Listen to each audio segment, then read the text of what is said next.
የናሁ ቴሌቪዥን አድማጭ ተመልካቾቻችን እንደምን አምሽታችኋል። በመከታተል ላይ የምትገኙት የምዕራፍ ፕሮግራም ነው። ምዕራፍ ዘወትር ማክሰኞ ማታ በናሁ ቴሌቪዥን በኢትዮጵያ ሰዓት አቆጣጠር ከምሽቱ 3 ሰዓት እስከ 4 ሰዓት ድረስ የሚቀርብ ሳምንታዊ ፕሮግራም ነው። በዛሬ ፕሮግራም ፕሮፌሰር ኤፍሬም ይስሐቅን ከአሜሪካን ሀገር ሰሞኑን በማህበራዊ ሚዲያ ከፍተኛ መነጋገሪያ በሆነ ጉዳይ ላይ ውይይት እንድናደርግ ውድ ጊዜዎትን ሰውተው ለዚህ ፕሮግራም ስለመጡ በናሁ ቴሌቪዥን አድማጭ ተመልካቾች እና በኔም ባዘጋጅና አቅራቢው ኤልያስ አወቀ ስም ከፍተኛ ምስጋና አቀርባለሁ። ፕሮፌሰር ክቡራቱ ኤልያስ አወቀ እኔ ምስጋና አቀርባለሁ ለናሁ ቴሌቪዥን። ፕሮፌሰር ኤፍሬም ይስሐቅ ማን ናቸው? ውልደት እድገታቸውና ትምህርታቸው ማን ይመስላል? እኔ ነጆ ወለጋ ነው ተወለድኩት። ሁለተኛ ደረጃ ቀዳማዊ ኃይለ ሥላሴ ትምህርት ቤት ነው። ከዛም በመጀመሪያ ወጥቼ ጃንሆይ ስጦታ ሰጥተውኛል። ከዛ በኋላ ደግሞ 2 ዓመት አዲስ አበባ ዩኒቨርሲቲ ተምሬ የዛን ጊዜ ዩኒቨርሲቲ ኮሌጅ ይባላል እዚህ አሜሪካን መጣሁና ፊሎሶፊና ኬሚስትሪ ሚውዚክም ተማርኩኝ።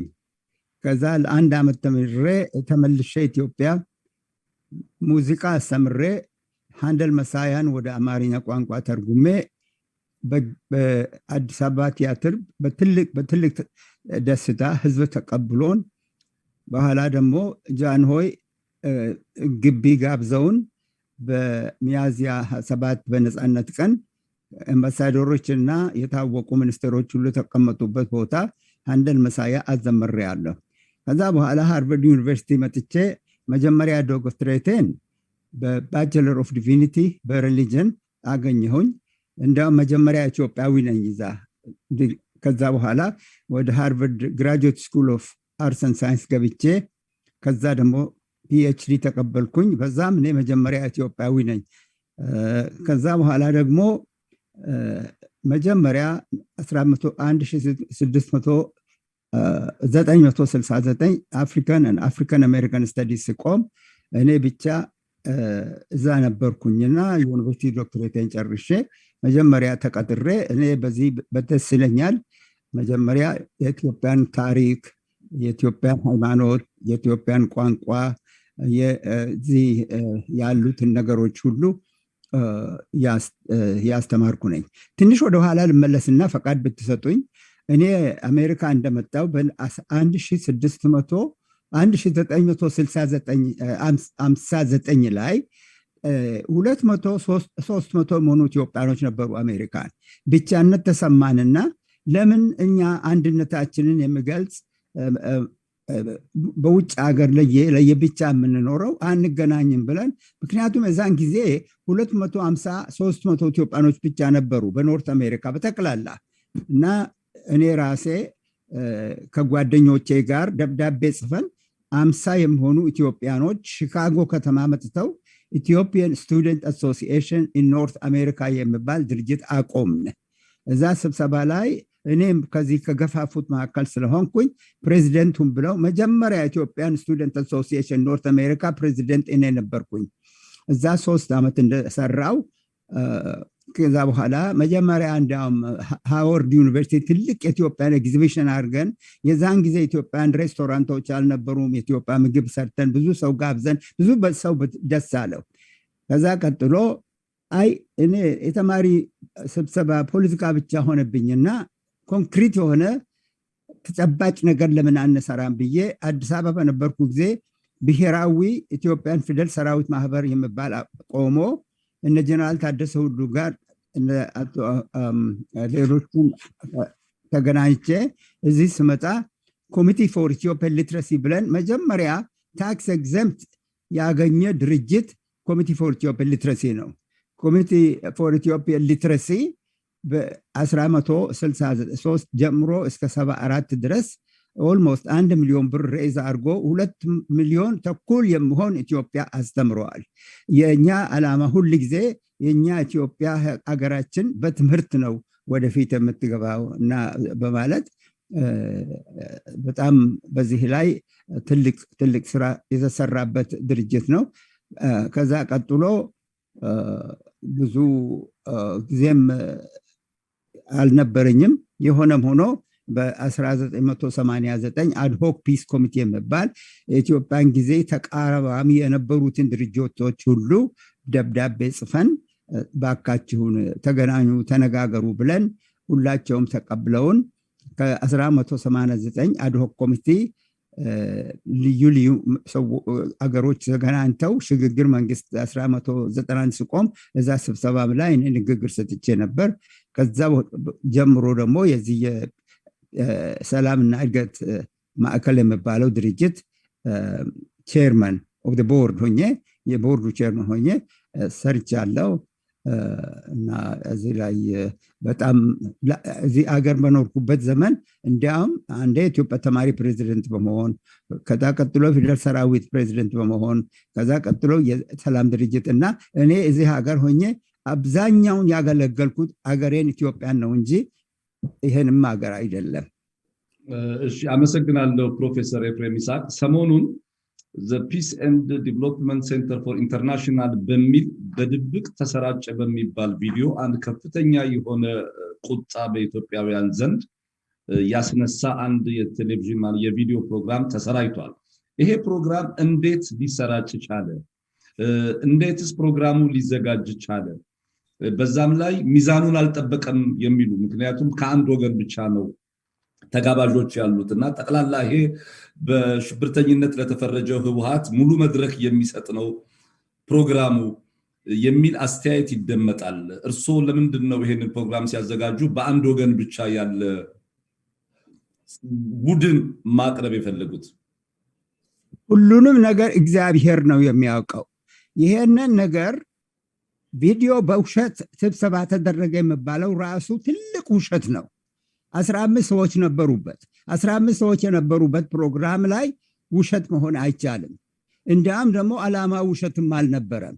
ይሄ ድርጅት በየጊዜው አገራችን ጦርነት በተነሳበት ዘመን በየጊዜው ተገናኝተ ምን እናድርግ አለ ኢትዮጵያ ሰላም ለማውረድ ብለን መጀመሪያ እንዲያውም አንዱ ችግራችን በሚዲያ በኩል ብዙ ስድብ ይገኛል፣ ለኢትዮጵያ አይጠቅምም ብለን ስንፈጠር እንዲያውም ፒዲሲአይ የሚባል በኦክቶበር ወር ነው መሰለኝ 4 ሙሉ ሳምንት መጀመሪያ የኒውዮርክ ታይምስ ፕሬዚደንት፣ ከዛ ቀጥሎ የሩዋንዳ የፍርድ ሚኒስትር፣ ከዛ ቀጥሎ አንድ አሜሪካን ጆኒ ካርሰን የሚባሉ፣ ከዛ ቀጥሎ ከኢትዮጵያም የሚዲያ ሰዎች ተሳትፈው ለምንድን ነው እኛ በጋዜጣ ውሸት የምንናገረው በማለት ስብሰባ አድርገን ይሄ ፒዲሲ አስቆም እንደ መጀመሪያ ያደረገው ትልቅ ፕሮጀክት ነው።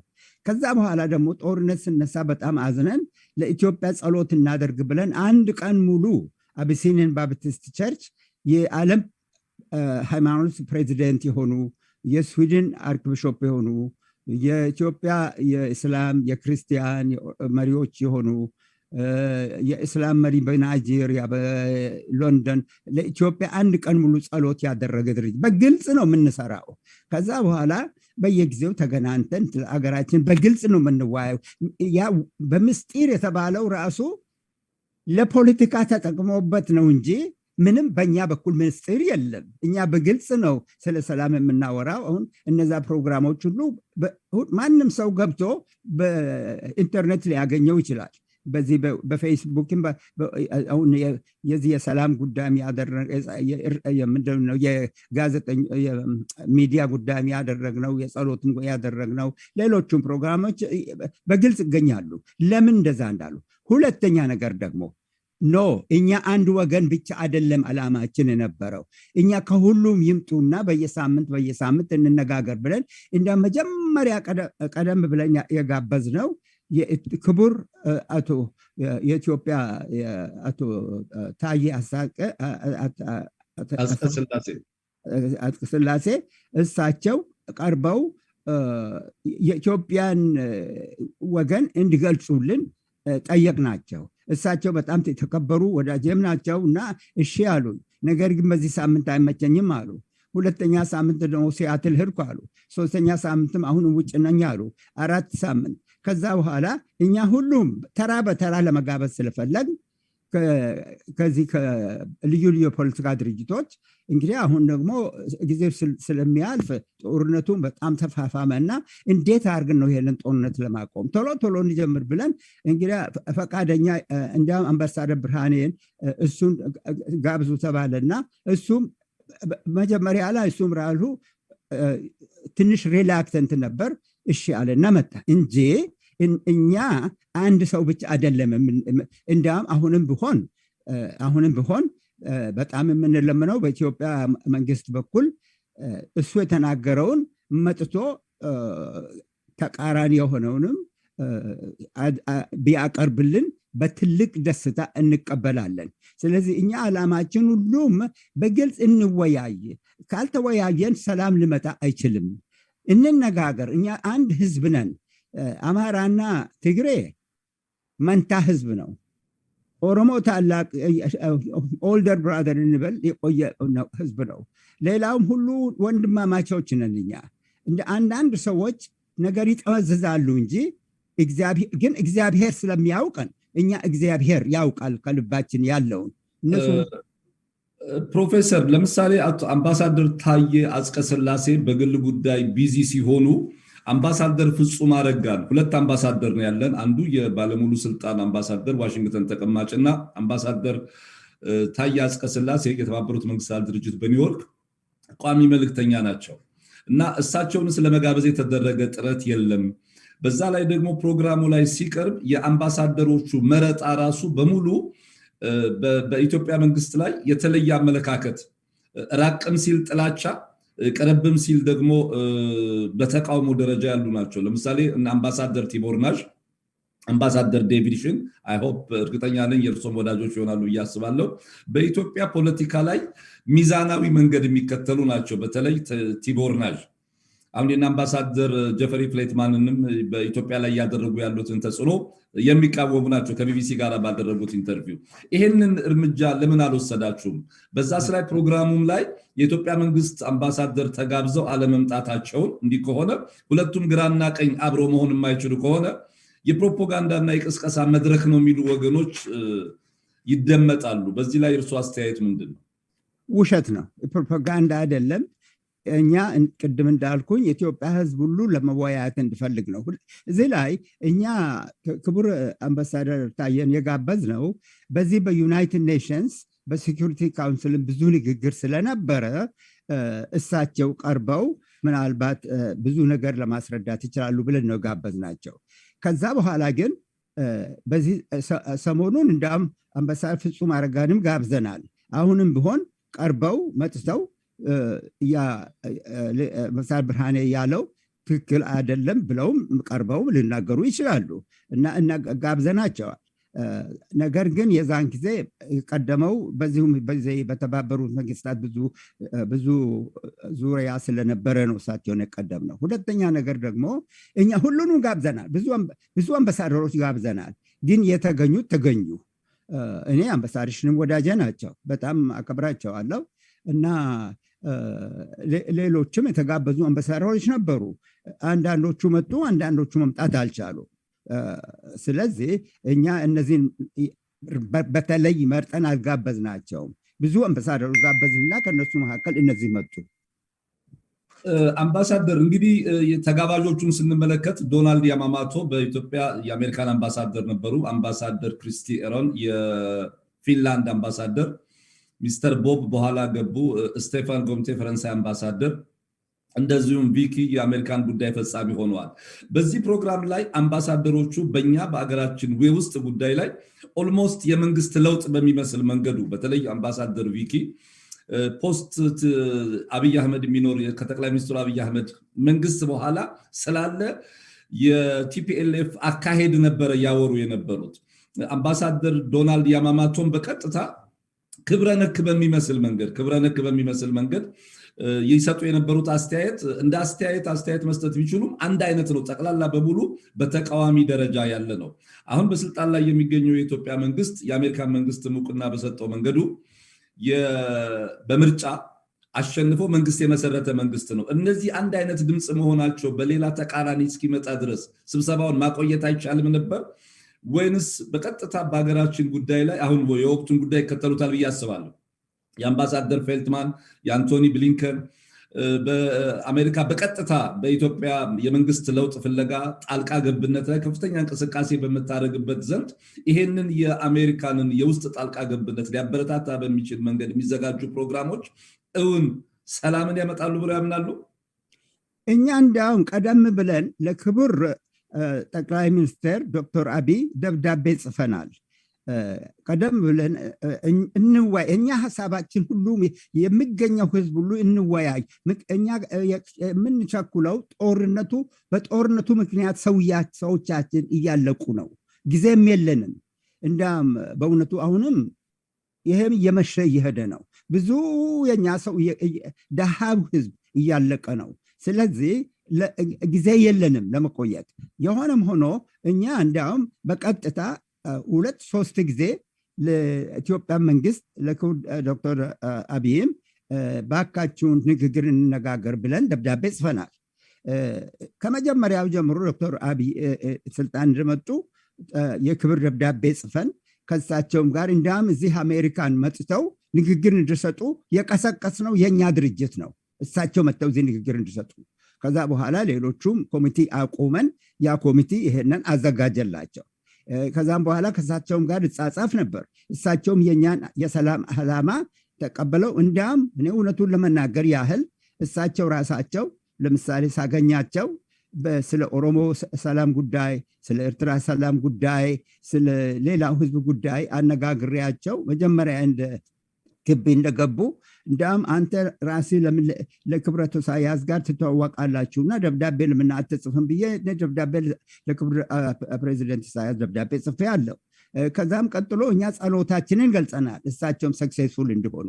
የሆነም ሆኖም አሁንም ደግሞ በቅርብ ጊዜ በመስከረም ላይ እንደገና ጠቅላይ ሚኒስትር ሆነው በተመረጡበት ጊዜ ትልቅ ደብዳቤ ጽፈን እንኳን ደስ አለዎት፣ አሁን የእርሶም ስራ እግዚአብሔር ያቃናው፣ እኛም ደግሞ በበኩላችን ለመርዳት የምንችል ነገር ካለ ለመርዳት ለመተባበር ዝግጁ ነን ብለን የጻፍነው ደብዳቤ ግልጽ አለ። ለእሳቸው የተላከ ነው። ይህም የተላከው በኦክቶበር ወር ነው፣ እሳቸው እንደተሾሙት ሳምንት። ስለዚህ እኛ የምንወስደው አንድ ወገን ብቻ ነው። አሁን ወገንተኞች ነን፣ የሰላም ወገንተኞች ነን። ግን በፖለቲካ በኩል ግን ሁሉም ለኛ ወንድሞቻችን ናቸው። አሁን በጣም የሚያስለቅሰን ጦርነቱ በእኛ በኩል አማራ ትግሬ ተብሎ የምንነገረው ትልቅ ያሳዝነናል። አማራና ትግሬ መንታ ህዝብ ነው። አብሮ በሃይማኖትም በባህልም የተያያዘ ህዝብ ነው። አሁን የሚሆነው ችግር የወንድማማችነት ጦርነት ነው፣ ወንድማማቾች። ስለዚህ አንዳንዶች ግን የውጭ ሰዎች ይመስሉኛል እኛ እንድንተባበር አይፈልጉም። እኔ አሁን ለምሳሌ አንዳንድ ስኮለር ነው የሚሉ ለእኔ የሚጽፉ ደብዳቤው አለ። አንተ ለምንድን ነው ኢትዮጵያ የምትለው? ኢትዮጵያ እኮ አንድ ህዝብ አይደለም ብለው ለእኔ የሚጽፉ አሉ። አንዱ ከግብፅ ነው የምጽፍልኝ። ኢትዮጵያ ብሎ ይሰድበኛል። እና እኛ የምንፈልገው ሁላችን እንዲወያይ ነውና እኛ መጀመሪያ እንደውም ከመንግስቱም ጋር በቀጥታ ለመነጋገር ነው የፈለግነው፣ ሰላሙንም ለመነጋገር። አሁንም ደግሞ የጋበዝናቸውን እንዳልኩት እንደገና ለመድገም ያህል እኛ ብዙዎቹን ጋበዝ፣ ከነሱ መካከል ጥቂቶቹ ተገኙ። እዚህ ጋር ግን ፕሮፌሰር ኤፍሬም አንዴ ላቋርጦትና ትናንትና በተላለፈው በዚህ በህዝብ መካከል ሲሰራጭ የነበረውና አብዛኛውን የኢትዮጵያ ህዝብ በቁጣ ብዙውን ሰው ያስቆጣው ነገር የህወሓት ድርጅት የሰሜን እዝን በኖቬምበር 24 ላይ ጥቃት መፈጸሙ ይታወቃል።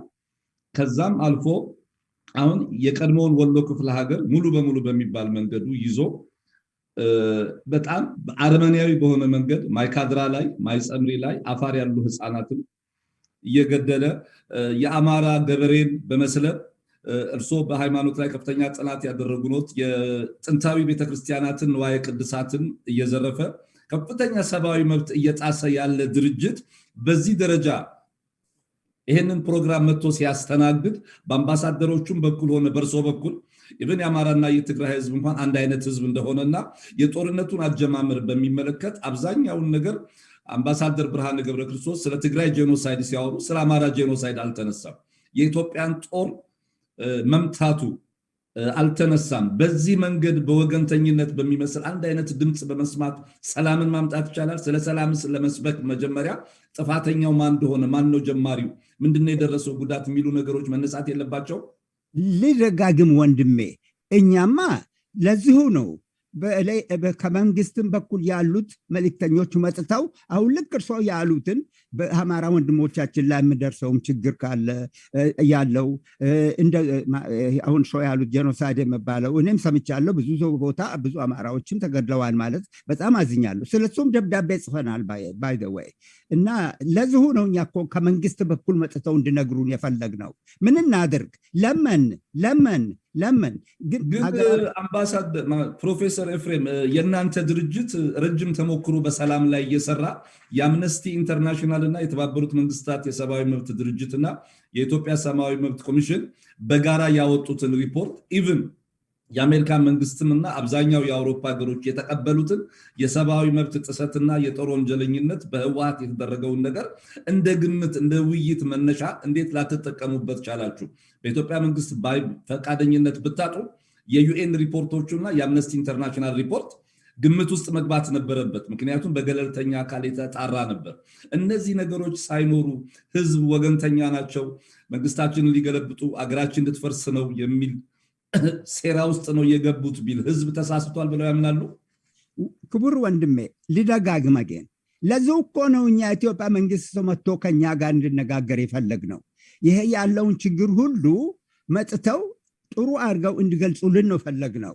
እና የተቻለውን ያልሞከርን የኢትዮጵያ መንግስት ጋበዛችሁት፣ አልመጣም። የአምባሳደር ታዬ አጽቀሥላሴንም ጋበዛችሁ፣ አልመጣም። ፕሮግራሙም ላይ ኢቭን እናንተ ሚዛናዊ ለመሆን ሞክራችሁ በኢትዮጵያ መንግስትም ሆነ በአምባሳደሩ በኩል የተደረገው ጥሪ ሆኖ በወቅቱ ሊገኙ አለመቻላቸው አልተገለጸም። ይሄ መገለጽ ነበረበት ሚዛናዊ ለመሆንና እንዲህ አይነት ነገሮችን እውነት ስለ ሰላም ነው የሚል ነገር ሰው ማሰብ እንዲችል ማለት ነው። በሁለተኛው ግን የተባበሩት መንግስታትና የኢትዮጵያ ሰብአዊ መብት ያጠናውን የጋራ ሪፖርትና የአምነስቲ ኢንተርናሽናልን ውጤት በሚመለከት አምባሳደር ብርሃነ የቲፒኤልኤፍ ማዕከላዊ ኮሚቴ ስብሰባ በሚመስል መንገዱ ነው ይሄንን ፕሮፓጋንዳ ሲናገሩ፣ ማናቸውም ከዛ ውስጥ ይሄንን እውነት የሚያውቁ የቀድሞ አምባሳደሮች ይሄን ሐሳብ ሲሰነዝሩ አይታዩም። እና እንደዚህ አይነት ነገሮች ሲኖሩ በተለይ ወደ ህዝብ ሲወጣ አስደንጋጭ ነገር ነው የሚሆነው። አሁን ካለው የወቅቱ ሁኔታ ጋር ማለት አሁን ኢትዮጵያ በመስቀለኛ መንገድ ላይ ነው ያለችው። እንደ ሰላምም ለመሆን አገራችን በሰላም መቀመጥ አለባት። በሰላም ለመኖር የሚደረገውን ከኔ በተሻለ ያውቁታል። የአሜሪካ መንግስት በቀጥታ ጣልቃ ገብነት መሰረት ጣልቃ ገብ በማድረግ ናይጄሪያ፣ ኬንያ፣ ሴኔጋል ሄደው የኢትዮጵያ መንግስት ላይ የሚያደርጉት ቅስቀሳ ኢትዮጵያውያኖች በ27 ትልልቅ የዓለም ከተማ ከፍተኛ ሰላማዊ ሰልፍና ተቃውሞ እርሶም ባሉበት ሀገር አድርገዋል። እንደዚህ አይነት የሰላም ነገሮች ሲመጡ በደልና ጥፋቱ ሳይቀለጽ በዳዩ፣ ገዳዩ፣ ወራሪው ኃይል አሁን የአማራን ክልል ወሮ እኛ የትግራይ ጄኖሳይድ አለ ሲባል እንደው እዛ ሁሉ ካለ ልምድ ያለው ሰው ይሄን ነገር የሚቃወም እንዴት ላይኖር ቻለ? እርሶን ጨምሮ ማለት ነው። ክቡር ወንድሜ ይሄ የ1 ሰዓት የ2 ሰዓት ፕሮግራም ነው። በዚህ በ2 ሰዓት ጊዜ ሮም ኢዝ ኖት ቢልት ኢን ዋን ዴይ ይባላል። በዚህ ሰዓት ይሄንን ሁሉ ለማድረግ ስለማይቻል ለዚሁ ነው በየሳምንቱ እናደርግ እኮ ነው ሀሳባችን። ሁሉም ውይይት እንድኖር አሁን በዚህ ሳምንት ፕላን አድርገን ነበረ። በእውነቱ እግዚአብሔር ነው የሚያውቀው። በዚህ ሳምንት የኛ የኢትዮጵያ መንግስት መጥተው እንዲናገሩ አስበን ነበረ እና በእኛ በኩል አልቀረብንም። ችግሩ በ1 ሰዓት 2 ሰዓት ውስጥ ሁሉንም ነገር ማንሳት አይቻልም። ለግቦም ምን እንደምባለው እነዚህ ሰዎች አሁን የምናገሩትን ተራ ተራ ወስደው ተናገሩ። እኛም ራሳችን ያሉትን ሰማን። ነገር ግን የዚህን ተቃራኒ ሀሳብ የሚያቀርቡልን ሰዎች አሁንም ክፍት ነው። አሁንም መድረኩን ለማጠልቅ ክቡር ወንድም ወይም እርሶም ላይ ማንም ሰው አሁን ነገ ሆነ ለነገም ለማዘጋጀት እችላለሁ። መድረኩን መጥተው ክቡር አሁን ወንድም ያሉትን ጉዳዮች ሁሉ የሚያቀርብ መድረኩን ነገ እንኳን ልናደርግ እንችላለን እና እኛ ክፍት ነን። እኛ በእውነቱ የምንፈልገው የኢትዮጵያ ህዝብ አንድ ቤተሰብ ነው። ኢትዮጵያን የምናከብር ሰዎች ነን። ታሪኩንም እኔ ራሴም አሁን ለምሳሌ በስራዬ ሁሉ እንኳን በሃርቨርድም ያስተማርኩት የኢትዮጵያን ትልቅነት ታሪክ ነው። የጻፍኩትን መጽሐፎች ስለ ኢትዮጵያን ኦርቶዶክስ ቤተክርስቲያን ነው እና እኔ በኢትዮጵያዊነት የማምን ሰው ነኝ። እዚህ ሀገር በኖርኩበት ዘመን እንኳን በእውነቱ የሰራሁት ለአገሬ ነው። አሁንም ኢትዮጵያ እንድትጎዳ አልፈልግም። አንዳንድ ሰዎች ኢትዮጵያ የፈረሰች ነው ይላሉ። ይሄ ቃል ራሱ ያስደነግጠኛል። እኔ ራሴ ኢትዮጵያ ፈረሰች የምባል እቃወማለሁ። ኢትዮጵያ አትፈርስም። አሁንም ይህንን የምሰማ ሰው ሁሉ ያውቀኛል። 50 ዓመት 60 ዓመት እዚህ ሀገር ኖሬ ለኢትዮጵያ አንድነት ነው ሰራሁት። የተማሪ ማህበር አንድነት፣ ለፊደል ሰራዊት ኢትዮጵያ ህዝብ ትምህርት ይማር ማለት ሀገሬን ታሪክ በማስተማር አሁን በርሶ እምነት ይሄንን ኢትዮጵያ ውስጥ አሁን በመካሄድ ላይ ያለውን ጦርነት ማን ጀመረው ብለው ያምናሉ? እርግጠኛ ነኝ ሚዲያ ይከታተላሉ። እንግዲህ እኔ የሰላም ሰው ስለሆንኩኝ የምሰማውን ብቻ ሰማለሁ እንጂ እግዚአብሔር ነው የሚያውቀው። እኔ በእውነቱ ብዙ ጊዜን አላጠፋም። ሰውን በመስደብ ሰው ማን ነው ጥፋተኛ በማለት ጥፋተኛውን እግዚአብሔር ነው የሚያውቀው። ነገር ግን ከሁሉም እሰማለሁ፣ የሁሉንም ድምፅ እሰማለሁ፣ ሁሉም የሚነግረኝን ሁሉ እኮ እሰማለሁ። ባይ ዘ ወይ ሁሉንም ነገር ይቀበላሉ የሰሙትን። ፕሮፌሰር ለምሳሌ አሁን አምባሳደር ብርሃነ ትናንትና በዚህ በርሶ ፕሮግራም ላይ ሲናገሩ በከፍተኛ ደረጃ አድናቆት ሲቸሯቸው ሲያመሰግኗቸውም ለተሳትፏቸውም ጭምር የ30 ዓመት በላይ ያለ ጓደኝነት አላችሁ። እውነት ግን ከጓደኝነትም በላይ ከኢትዮጵያን በላይ ነው። እውነትም ቢሆን ወዳጅነትም ቢሆን ማለት ነው። አሁን ድፍን ኢትዮጵያ በሚያውቀው ወያኔ ህዝባዊ ወያኔ ሓርነት ትግራይ በሰሜን እዝ ላይ ያደረሰው ጥቃት በሚመለከት የጦርነቱ መነሻ ነው ይሄ ነገር። ይሄን ለምሳሌ ስለ ሰላምም ለመምጣት እውነት ነው ነፃ የምታወጣል ብለን ነው የሚታሰበው። ያም እርሶም እንግዲህ በሰላም ላይ ብዙ ሰርተዋል። ሁለተኛ ይሄ ፕሮግራም አሁን አማራ ላይ አንድ ክፍለ ሀገር ተይዞ የሚደረጉትን ጥፋቶች፣ የሰብአዊ መብት ጥሰቶች ከህወሓትም ሆነ ከመንግስት ጋር የየራሳቸው መልስ ቢኖራቸውም ገለልተኛ የዓለም አቀፍ ተቋማት ያጠኑት ሪፖርት ያወጡት መረጃ ህወሓትን ተጠያቂ ያደረጉበት እነዚህን ራሱ የአማራ ጄኖሳይድ ነው የተፈጠረው በሚባልበት ጊዜ ወረው ይዘው ወራሪውን ኃይል ብዙ መድረክ በመስጠት በሌላ ጊዜ ይመጣና ይስተናገዳል ማለት ከሞራልስ ከህግስ ከእምነትስ ከእግዚአብሔርስ መንገድ አንጻር እንዴት ያዩታል ፕሮፌሰር? እንዲህ ነዋ። ሁሉም ሮም ኢዝ ኖት ቢልት ኢን ኤ ዴይ። በአንድ ቀን ሁሉን መስፈጸም አይቻልም። ስለዚህ እኛ ያሰብነው ተራ በተራ ልዩ የፖለቲካ መሪዎች መጥተው እንድነጋገሩ ነው። አሁንም እጋብዛለሁ፣ ይኸውና እያልኩ ነው። ሳይቆይ ነገ በመንግስት በኩል ይሄንን መጥቶ በኢትዮጵያ በኩል ያለውን ችግር ሁሉ ገልጾ ያ አምባሳደር የተናገረውም ደግሞ ልክ ነው ልክ አይደለም ብሎ ክሪቲሳይዝ አድርጎ የምናገር ሰው ብታገኙልን መድረኩን ለነገ እናዘጋጃለን። እንደሚያውቁት ይህ ትልቅ ነገሩ የኢትዮጵያ ጉዳይ በአንድ ቀን የሚያልቅ ነገር አይደለም። በአንድ ቀን ብቻ እንዳውም በሁለት ሳምንትም የሚያልቅ አይደለም። እኔ አሁን ነገ ላለሁ ነገም አይበቃም ነው፣ ወደፊቱም እንቀጥልበታለን። ስለዚህ ይሄ ነገር ሳይቆይ አሁን ነገ በኢትዮጵያ መንግስት ሰው ቢወክሉልን እኔ ለአምባሳደር ፍጹም በቀደምም ደብዳቤ ጽፌ ያለው እሺ ካሉ በዚህ በእሁድ እነዚህ ያሉትን ችግሮች፣ በሌላ በኩል ደግሞ አምባሳደር ብርሃኔ ያለውም ደግሞ ትክክል አይደለም ይህም ልክ አይደለም ብሎ የምናገር ሰው እንጋብዛለን። ይምጡ፣ መድረኩ ክፍት ነው። እሁድ የሚመጣ እሁድ መድረክ አዘጋጅተናል። በጣም ጥሩ፣ መድረኩን ያዘጋጃሉ። ይሄ ጥሩ ነው። እንግዲህ ስለ ሰላም ሲነሳ አምባሳደር ብርሃነ ገብረ ክርስቶስ የትግራይ መንግስት እያሉ ራሳቸውን ሲጠሩ እርሶ ትግራይን እንደ አንድ የተገነጠለች ሀገር ህዝበ ውሳኔ ሳታደርግ እንደ አንድ የተገነጠለች ሀገር እውቅና ሰጥተዋቸው ነው የጋበዟቸው? ኖ እኛ የፈለግነው ሁሉም ምንድነው ሀሳባቸው? እንዲያውም በጣም አምባሳደር ብርሃንም የጋበዝ ነው። ምንድነው ሀሳባችሁ? የሁሉንም ሀሳብ ለመስማት እንፈልጋል። የት ልትሄዱ ነው? ለምንድን ነው በማለት ይሄንን ጋበዝናቸው እንጂ እኛ በፖለቲካቸውም አንገባም። እኛ እኔ የፖለቲካ ሜምበርም ሆኜ አላውቅም በሙሉ ህይወቴ እና በሁሉም በኩል ቁስል አለ። እኔም እኮ ቁስል አለኝ። እዛ ውስጥ አልገባም። ነገር ግን በበኩሌ አይነት ቁስል መወያየት ይጠቅማል። ፕሮፌሰር መወያየቱ እጅግ በጣም ይጠቅማል፣ ጥሩ ነው።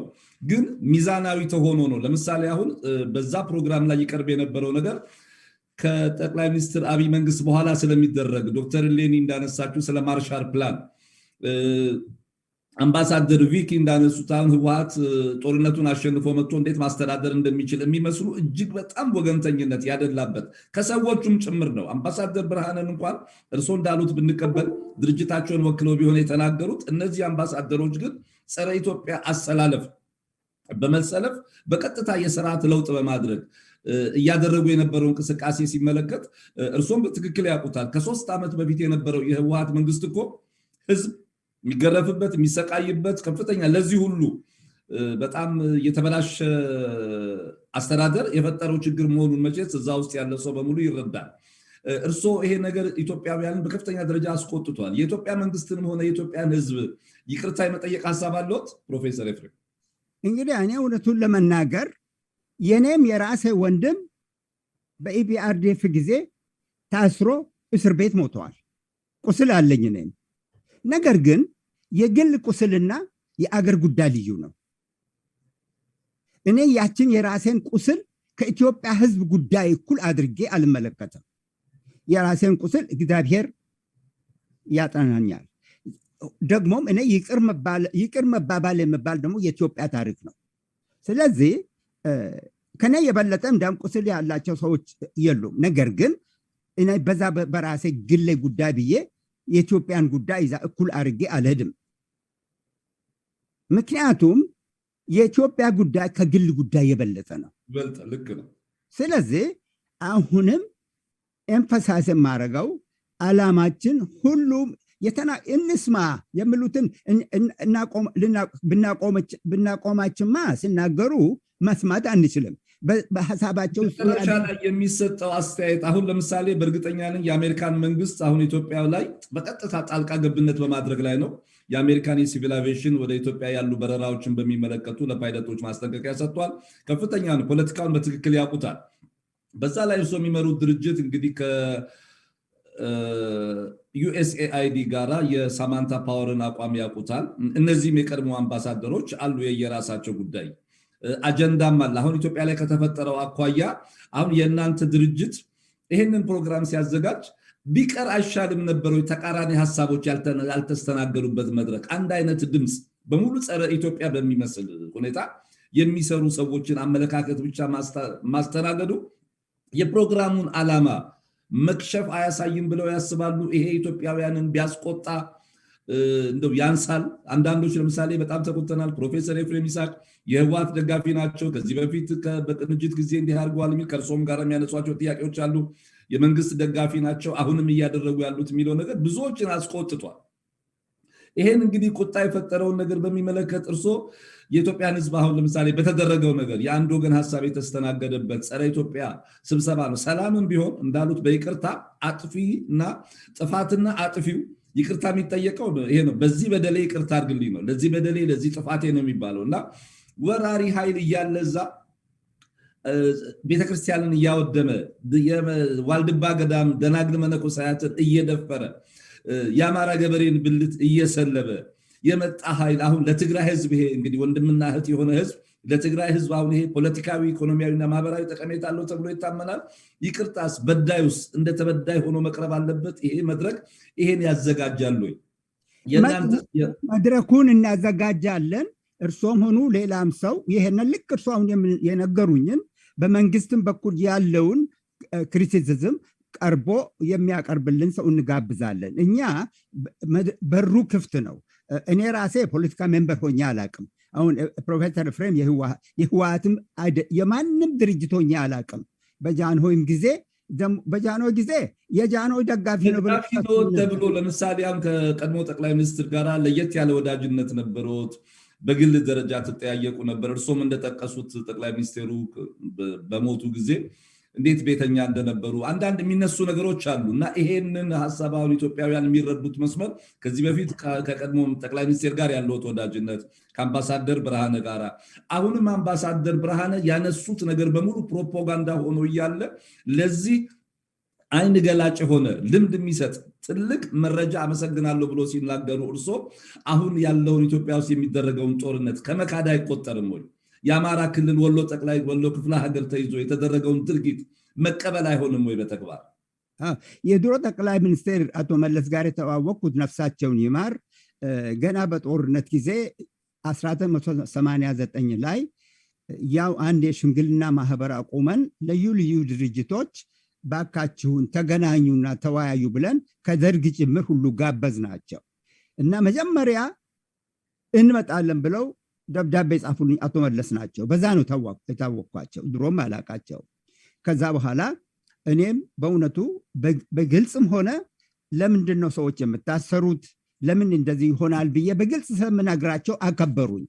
ግልጸኛ ነኝ እኔ ይህ ስህተት ነው ብዬ ስጽፍላቸው ስለተቀበሉኝ በጣም አከብሬያቸው ነበረ። ችግር የተፈጠረው ክቡር አቶ ደሳለኝ ከመጡ በኋላ እሳቸው ችግሩ በሚቀጥልበት ጊዜ ለማነጋገር ጊዜም አላገኙም፣ እኔም አልተመቸኝም። ከዛ በኋላ ግን አሁን እርሶ ያሉት ጉዳዮች ሁሉ የኢትዮጵያ ነክ ከሆነ ከሁሉም ድምፅ እንስማ እና ከሁሉም እንወያይ እኮ። ሰው እኮ ካልተወያየ ክርስቶስ ሰምራ ውይይቱ ባልከፋ ነበር። የወሎት ውይይቱ ባልከፋ ነበር። አሁን አምባሳደር ብርሃነ ገብረ ክርስቶስ መጥተው ወረው ገለው የአማራን ቦታ ይዘው ዛሬ እንደ ተበዳይ ሲቀመጡ ለዚህ ንግግራቸው አምባሳደሩ መደነቅ አለባቸው፣ መከበር አለባቸው ብለው ያምናሉ? እርስዎ እውቅናና ከበሬታ ሰጥተዋቸዋል። እኔ ሰው አክባሪ ነኝ። ሁሉንም ግለሰቡን አክብረዋቸዋል። የ30 ዓመት ወዳጅነት አለዎት። ግን ቁጭ ብለው አሁን የአማራን ክልል ወሮ ይዞ ኖ ወዳጅነቴ አቶ መለስ ጋርም ወዳጅ ብሉኝ አከብራቸዋለሁ። ከማንም ጋር አክበሩ ፕሮፌሰር፣ ችግር የለውም አክበሩ። ግን እሳቸውን በዚህ አስተሳሰባቸው ይኸውልዎት፣ እሳቸው በአሁኑ ጊዜ ወሎ ክፍለ ሀገር ተይዞ ሰው እየበደሉ እየገደሉ እየዘረፉ በተለይ በአማራ ክልል ከብቱና ፈረሱን እንኳን የጋማ እንስሳና የቤት እንስሳውን እንኳን አልቀረም። ይሄንን አይነት የሚሰራ ድርጅት ተወካይን ለዚህ አይን ገላጭ ንግግር ተብለው መወደስና መሞገስ አለባቸው ወይ? እሳቸውን ማሞገስ በሐሳባቸው ይሄ አማራ ህዝብ ላይና ኢትዮጵያ ህዝብ ላይ የተደረገውን ጥፋትና በደል እውቅና መስጠት አይሆንም ወይ? በኢትዮጵያ ባህል ጨዋነት የሚባላል፣ ጨዋ የሚባላል። ጨዋ ማለት ደግሞ ወዳጅንም ጠላትን ያከብራል ማለት ነው። ነገር ግን ስለምቀበል አይደለም። እኔ አሁን ማንኛቸውም ያደረቁት ብዬ ነው። እርሶ ፕሮፌሰር ልናገር ባኮን ጨዋ ማለት በኢትዮጵያ ባህል ሁሉንም ማክበር ማለት ነው። ወደድኩ ጠላሁ በአገራችን ባህል ክርስቶስ ሰምራ እግዚአብሔርና ሰይጣን እንኳን ተነጋግሩ የኢትዮጵያ ባህል ነው። ኢትዮጵያን ባህል የሚያውቅ ሰው መጽሐፍ ቅዱስ ላይ የሚያምን ሰው ጠላትን እንኳን እንደ ራስህ ውደድ ይላል። እኔ የእግዚአብሔር ሰው ነኝ፣ በመጽሐፍ ቅዱስ የማምን ሰው ነኝ። መጽሐፍ ቅዱስ ደግሞ ኢትዮጵያ ህዝብ የሚያምንበት ነው። ዛሬ እንዲያም የተበላሸው ምንድነው? የተበላሸው መጽሐፍ ቅዱስ የሚያነብ የኢትዮጵያ ህዝብ ባልንጀራህን እንደራስህ ውደድ፣ ጠላትህም እንደራስህ ውደድ፣ ለተጠማው ጠላትህ ውሃ ስጠው። መጽሐፈ ምሳሌ ላይ ሰለሞን ለተራበው ጠላትህ ምግብ ስጠው ይላል። እኔ በዛ ማመን ሰው ነኝ። ነገር ዳኛ አይደለሁም፣ ፈራጅ አይደለሁም። በእግዚአብሔር ማመን ሰው ነኝ።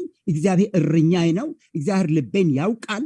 ሰው በስህተት ሳያስብ ሳያነጋግረኝ እርሷን ኮን አሁን አከብረውታለሁ። ምክንያቱም ጠየቁኝ። አንዳንዶቹ ሳይጠይቁኝ ሌላ ነገር ይናገራሉ።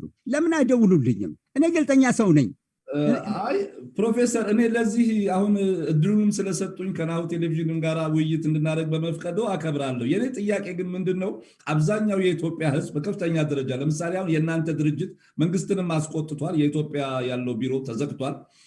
በሁለተኛ ደረጃም እንግዲህ ስንመለከት በሃይማኖትም ስርዓት በመጽሐፍ ቅዱስም ስናይ ልክ ነው፣ በቀል አያስፈልግም። የአማራ ህዝብ ላይ እናወራርዳለን ሂሳብ ብሎ በማዕከላዊ ኮሚቴ ደረጃ ወስኖ የተነሳ ህወሓትን በዚህ ደረጃ የእሳቸውን ተወካይ ማክበር እርሶንስ ቢሆን ጸረ ኢትዮጵያና ጸረ አማራ አያሰኘዎትም ብሎ ያስባሉ? እሳቸው ተናገሩት ሁሉም እኮ ትክክል አይደለም። ነገር ግን እኛ እንግዳ ጋብዘን እንግዳውን ሰድበን አንልቅም። አሁን እንዳልኳት ይልቁንስ እኛ የምንፈልገው ደጋግሜ ልንገርዎት፣ ይህንን እሱ የተናገረው ነገር ልክ አይደለም፣ ስተት ነው ብሎ ይህንን ክሪቲሳይዝ የሚያደርግ አንድ ሰው ፈልጉልን። ነገ ሳይቆይ ነገ እሁድ ነው በዚህ በአሜሪካን እኔ ባለሁበት 11 o'clock 12 o'clock 1 o'clock ልናደርግ እንችላለን።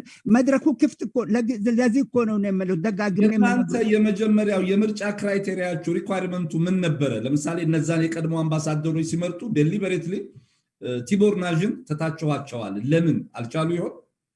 አይ የምናውቃቸው በፊት የምናውቃቸውን ሰዎች እንዳልኩት እኛ እንዳውም 12 የሚሆኑ ሰዎች ነው የጋበዝነው። ከነሱ መካከል 5 ናቸው የመጡት። ትቦርናጅንም እንጋብዝ ከተባለ እንጋብዛቸዋለን በደስታ። መጀመሪያ ለምሳሌ አሁን እሳቸው የአሜሪካንን መንግስት በሚመለከት የሚያነሷቸው ጥያቄዎች ከቀሩት አምባሳደሮች የተለየ ነው። እንግዲህ ትልቁ ነገር ምን መሰሎት ፕሮፌሰር፣ እኔ የማውቃቸውን አምባሳደሮች ትቦርናጅ ጋር በደንብ አልተዋወቅንም። የምንተዋወቃቸውን 12 የሚሆኑ አምባሳደሮች ጋብዘናል። ከነሱ መካከል 5 መጡ። አሁንም ቢሆን እንደገና ትቦርናጅንም ጋብዘን በደስታ የእሳቸው ኢሜል ካለዎት ብትሰጡልኝ እሳቸውን ጋብዘን ነገ እሁድ እደጋግማለሁ አሁን እርሶ የሚሉት ሁሉ መጥቶ አምባሳደር ያለውንም ትክክል እንዳልሆነ ወይም ትክክል ሆነ አልሆነም ብሎ ይሄንን ክሪቲሳይዝ የሚያደርግ የምወቅስ ሰው ቢያገኙልን እንደዛ ነው ችግር የሚፈታው በመነጋገር ነው። እሱ ትክክል ነው ፕሮፌሰር። ይኸውልዎት በመወያየት ተከባብሮ በመነጋገር ችግር ይፈታል። ግን ይሄ የአንድ ወገን ሀሳብ ብቻ መስተናገድ ሲሆን ትንሽ የፖለቲካ አቋም ያለው ይመስላል። አሁን ይሄ ውይይት ብዙ ኢትዮጵያውያንን ያስቆጣው 110 ሚሊዮን የሚሆኑ ኢትዮጵያ ያስቆጣው እና ያበሳጨው ሀገራችንን ለማፍረስ በሚደረግ ጥረት ላይ ይሄ ፕሮግራም የራሱ አስተዋጽኦ አለው ብለው ብዙ ኢትዮጵያውያን በማህበራዊ መድረክ ከእርሶም ጋር ስንነጋገር እንቅልፍ ነስቶኛል። ይሄም ስህተት ነው። 100 ኢትዮጵያን አሁን እኔ በዚህ ሳምንት ተደወለልኝ፣ ግማሽ በግማሽ ነው። ብዙዎቹ እንኳን እንደዚህ መድረክ ከፈታችሁ ብለው የምስጋና ደብዳቤ የጻፉልኝ እኩል በኩል ኦፍኮርስ ለምሳሌ የህወሓት ደጋፊዎች ይሄን መድረክ ያደንቁታል። ኖ አይደለም ከአማራ ወንድሞችም እኔ እኮ ልንገራችሁ እያንዳንዱ ኢትዮጵያዊ አሁን እኔ በቤተሰቤ ወንድሜ አማራ ነው የሚያገባው፣ የእሱ ልጅ ትግሬ ነው የምታገባው፣ ሁሉም ኢትዮጵያ ተደበላለቀ ነው። ስለዚህ በቤተሰባችን ሁሉ እኔ ራሴ አሁን ጎንደር ሲሄድ በወንድምነት ነው የምቀበሉኝ፣ በወንድምነት ነው የምቀበሉኝ። እኔ አማራን ህዝብ የማከብር ሰው ነኝ።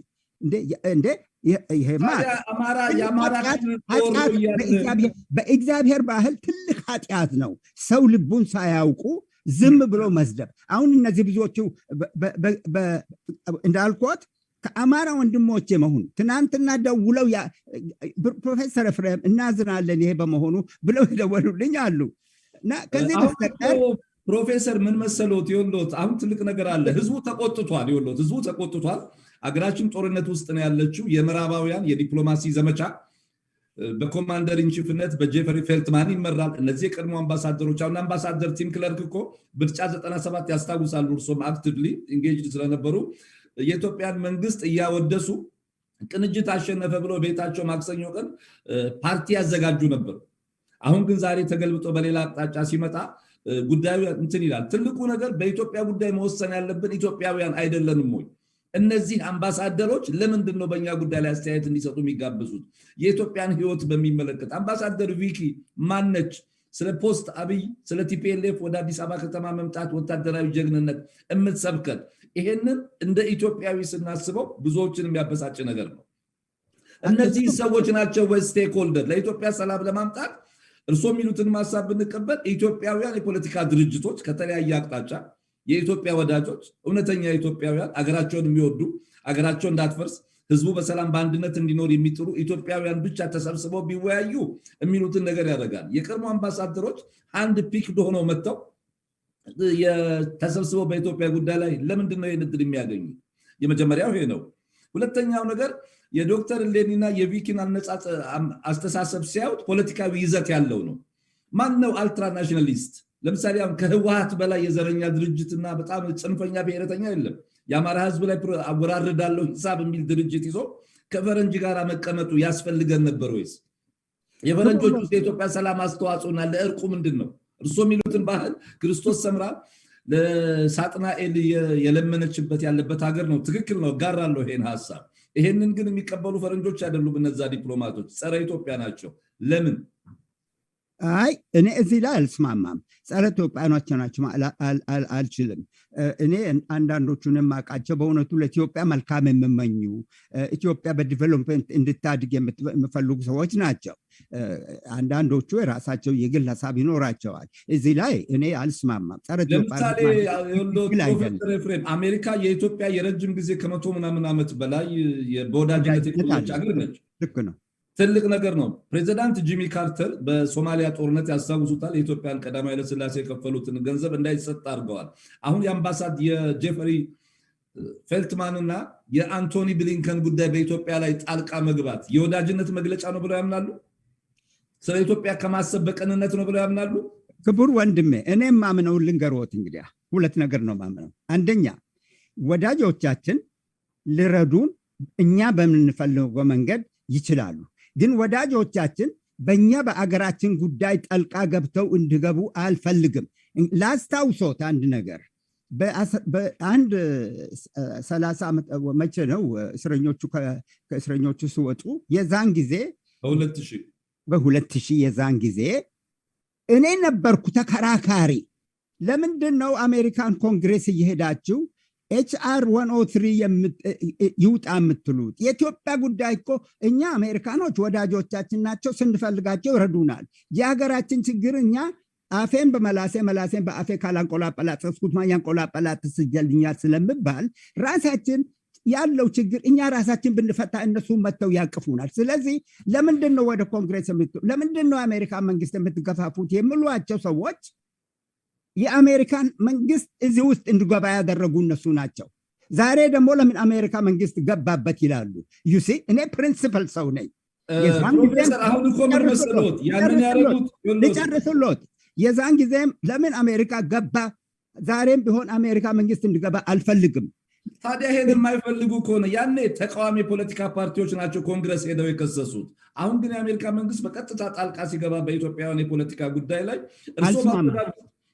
ካልተስማሙ እነዚህ የቀድሞ 2 የአሜሪካን አምባሳደሮችና የአውሮፓ ህብረት ሰዎች ከመጥራት ከአፍሪካ ህብረትና የታዋቂ ትልልቅ አፍሪካውያንን እንኳን ያላካተተ ስብሰባ ነው። አሁን ደርሶ አይነት ጉምቱ ምሁር በአፍሪካን አሜሪካን ሂስትሪ ላይ ብዙ ነገር ያለው ስለ ፓን አፍሪካኒዝም ጥሩ ግንዛቤ ያለው ይሄ ስብሰባ ለምን አፍሪካውያን ወንድሞቻችንን አፍሪካን ዲፕሎማትስ አላካተተም? የመጀመሪያው ነገር ይሄ ነው።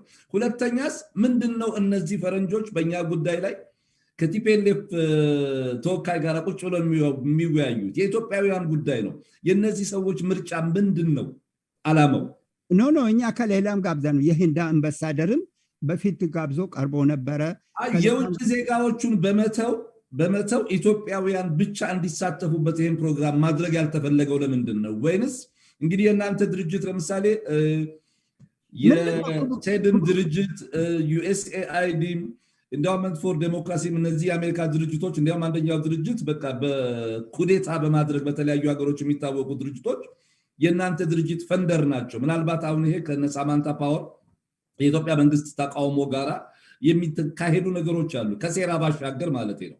ምክንያቱም በጣም በጠበበ ሁኔታ አንድ ፒክሎ ነው የመጡት። ለምን ኢትዮጵያውያን ብቻ እንደ ህወሓት ተወካይ የቀሩትን የፖለቲካ ፓርቲዎች ተወካዮች በመጋበዝ ኢትዮጵያውያን ብቻ የተደረገ ስብሰባ ሊሆን ለምን አልቻለም የሚለው ጥያቄ መልስ ይሻል። ኖ እሱንማ ዋና ዓላማችን እንደም ኢትዮጵያኖችን ለመጋበዝ በደብዳቤ እኮ አለ፣ እዚህ ኮምፒውተር ላይ አለ። ጋበዝን፣ የኢትዮጵያ መንግስትም ጋበዝን፣ ባካችሁን እንነጋገር እንወያይ ብለን እኛ ዓላማችን እንዳምለዙ። እኔ ደግሞ ማንን ኢትዮጵያውያን ጋበዙ? ለምሳሌ ልጨርስሎት። እኔ በዚህ ከማንኛቸውም አልጠረጠርም። ምክንያቱም ቀድሞም አሜሪካ መንግስት ሴኔት ኮንግሬስ እየሄዱ ኮንግሬስ ግባ ኢትዮጵያን ውቀስ የሚሉትን ሰዎችም ተቃውሜ ነበር። አሁንም እቃወማለሁ። አሁንም የኢትዮጵያን እኒህ ወዳጆቻችን የሚቃወሙ ከሆነ እኮ ፕሮፌሰር እነዚህ ሰዎች በኢትዮጵያ ጉዳይ ላይ ለመምከር ለምን ተጠሩ? እነማንን ኢትዮጵያውያንን ጋበዙ? እርሶ ለምሳሌ ለምንድነው የቀድሞ አምባሳደሮች 15 እንዳሉኝ የተመረጡት? ሁለቱን ልዩ ነገር ነው። የኢትዮጵያን ጉዳይ የሚፈታ ኢትዮጵያኖች ብቻ ናቸው። እኛ ራሳችን ብቻ እንነጋገር ነው የምለው። ወዳጆቻችን አሁን አገራችን ባህል ነው እሱ። ባልና ሚስት ሲጣሉ መታረቅ ያለባቸው እነሱ ናቸው። ግን ሌሎችም ከውጭም መጥተው ለደጋግፉ ይችላሉ። ባህላችንን ነው የማከብረው። አሁንም ቢሆን እኔ ራሴ 20 ዓመትን በፊት ሲወቅሱኝ ለምን አሜሪካ መንግስት ገብቶ አይወቅሰንም ብለው ሲወቅሱኝ ነበር። አሁንም ዛሬም ቢሆን እኔ ወዳጆቻችን በወዳጅነት ይረዱናል። ከዛም በኋላ እንዲያውም እኔና እርሶ ከታረቅን አቅም የለንም ማለት ነው። ኢትዮጵያውያን ችግራችንን እርሶ በሚሉት በሰላም ባለን ኢንዲጂነስ ምነው አይሰሙኝም? ክቡር ወንድሜ ለምን አይሰሙኝም? ደጋገምኩ እኮ ከኔ የበለጠ የውጭ ሀገር ሰው አታግቡ በጉዳያችን የሚል ሰው የለም። በእሱን ስማመት ተቀበልኩ። እሱን ግን ታዲያ ለምን የውጭ አምባሳደሮች ጋበዙ? አልኮት እኮ ወዳጅ ማለት ደግሞ ልዩ ነገር። ወዳጆቹ ደግሞ ማዳመጥ ነው እንጂ በጉዳያችን ገብተው እንዲያም አንድ ትልቅ ስህተት የተደረገው በዚህ የተነገረው እነሱ መጥተው ስለ ኢትዮጵያ ጉዳይ ለመፈጸም አይደለም።